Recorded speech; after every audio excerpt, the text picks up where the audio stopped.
I covered South Carolina throughout this entire year, and you mentioned the kids and being flooded with information, and something I preached near the end of the season, because let's face it, South Carolina struggled at the plate this year. They did. That was their Achilles heel. I think they had a pitching staff good enough to, as good as we've seen in quite a while, a staff good enough to get them maybe to Omaha, as good as there was in the conference, but hitting was the issue. And I started preaching this end of the year, but productivity over power. And I just feel like kids get so lost in, like you're saying, the analytics and the numbers. And the culture of baseball now is everybody wants to hit 500-foot home runs and everybody wants to throw 100. Outside of that, like you said, it is truly a lost art to be a productive hitter, to be good at the little things, to be good at situational hitting, to be good at two-out hitting. Because like you said, that's not what makes the big bucks. I'll never forget a video I watched a couple of years ago with Josh Donaldson. And I understand what Josh is doing.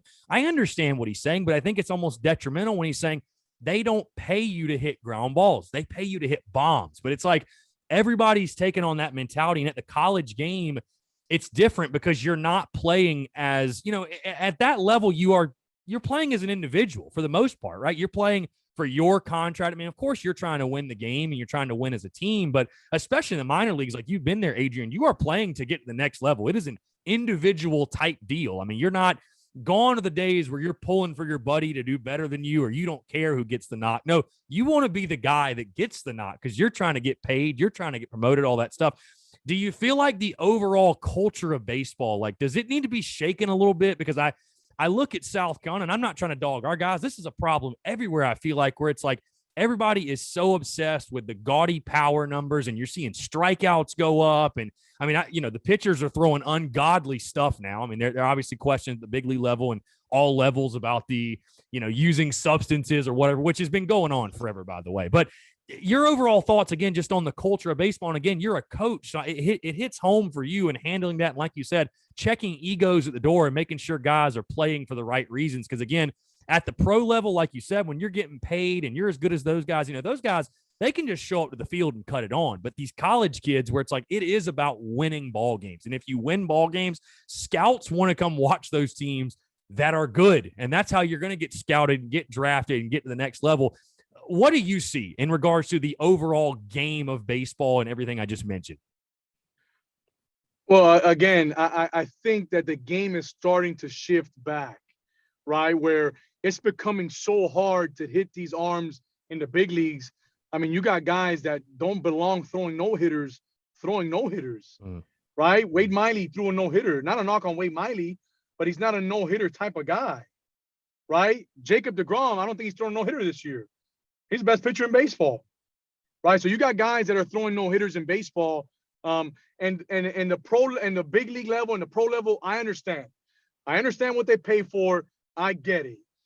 But now a lot of universities and colleges are starting to take on this. I want to run it like the pros do, and it don't work, right? You're not dealing with the same elite hitters that the big leagues has, right?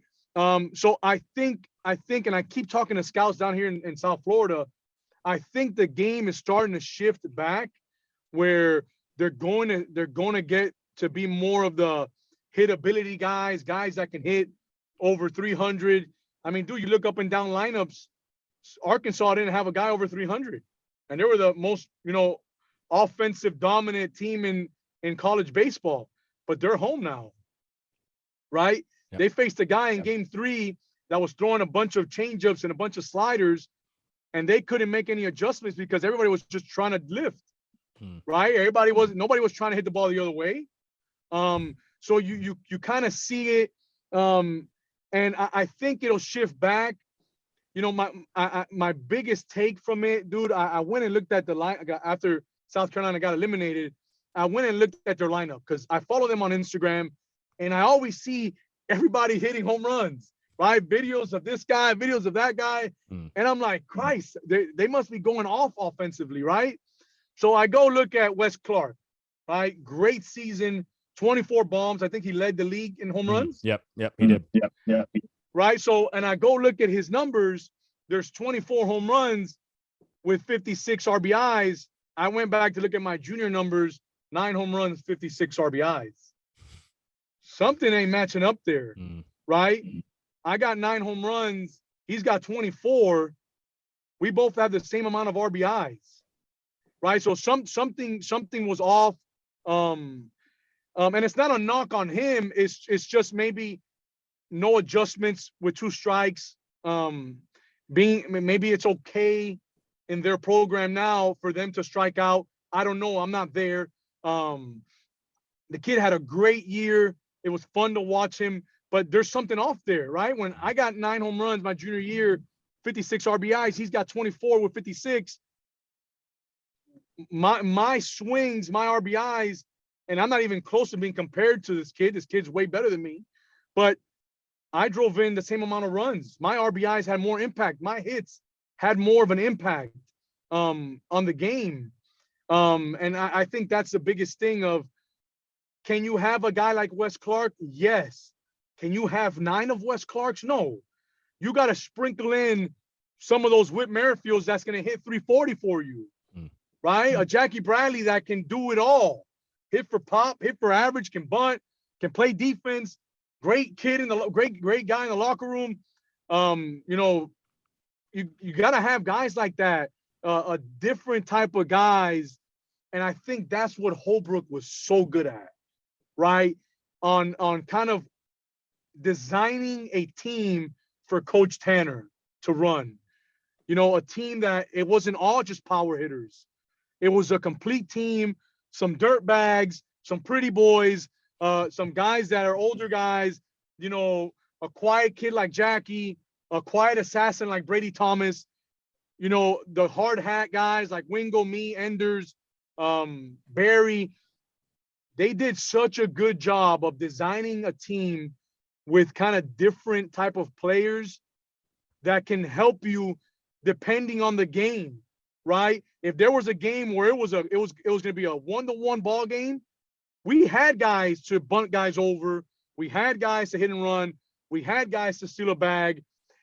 If it was a game when we had to bang a bunch of base hits and score some runs, we had guys like that can do it, right? So we can play multiple types of games, and that to me is how you want to design a team. You want to design a team that can score 12 runs, but you also want to design a team where you can bunt guys over and you can play those 3-2 ball games, because every game ain't going to be, you're not going to score 10 runs every game. That to me is the biggest thing. And not just in Carolina, but any program, you want to design and architect the team. You got to be able to play and win the games where it's 10-12, 12-10, and the games where it's 1-0.